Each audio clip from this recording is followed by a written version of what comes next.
네, 코로나19 백신을 맞은 뒤에 후유증을 겪거나 목숨까지 잃은 사람들이 적지 않습니다. 하지만 이 가운데 정부로부터 백신과의 인과성을 인정받은 경우는 많지 않습니다. 피해자와 그 가족들은 제대로 된 사과라도 하라며 지금도 매주 거리에 나서고 있습니다. 김철희 기자가 보도합니다. 연숙 씨는 아직도 지난해 9월 16일을 잊을 수 없습니다. 코로나19 백신 접종을 꺼리던 남편은 9살 난 딸을 위해 화이자 백신 1차 접종을 받았습니다. 그리고 몇 시간 뒤 악몽이 시작됐습니다. 있는데 한 4시쯤에 마비 증상이 온다고 연락이 온 거예요. 결과가 나오고 보니까 이제 뇌출혈이 발견이 된다. 이렇게 출혈이 안 되는 경우는 내가 수술하면서 처음 봤다. 그래서 화이자가 문제가 많네.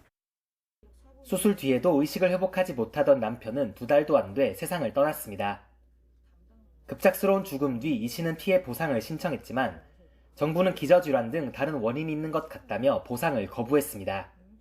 좀 중환자실에 어렵게 좀 해서 아이랑 마지막 면회하고 아빠 인사시키고 백신 맞고 6시간 만에 뇌출혈이 왔는데 누가 다른 이유가 있다라고 생각을 하겠어요. 지난해 2월 코로나19 예방 접종이 시작된 뒤 수많은 부작용 사례가 보고됐지만 실제 인과성을 인정받아 보상까지 이어진 경우는 많지 않습니다. 입법조사처 자료를 보면 18차에 걸친 전문심의위원회 심의 결과 전체 11,000여 건 가운데 보상이 결정된 사례는 4,000여 건입니다. 사망 사례는 단 1건에 불과했습니다. 이처럼 인정 비율이 낮은 것은 백신 접종과 사망 사이 인과관계를 입증하는 것이 쉽지 않기 때문입니다. 입법조사처 역시 의학적으로 충분한 자료가 형성되지 않은 상황에서 인과성을 입증하는 것은 매우 어렵다고 지적했습니다. 피해자들은 지금도 매주 집회를 열어 백신 때문에 목숨을 잃는 사람이 더 없게 해달라고 외치고 있습니다. TV에서만 봤던 일이 우리에게 일어나니 충격이고 믿기지 않았습니다.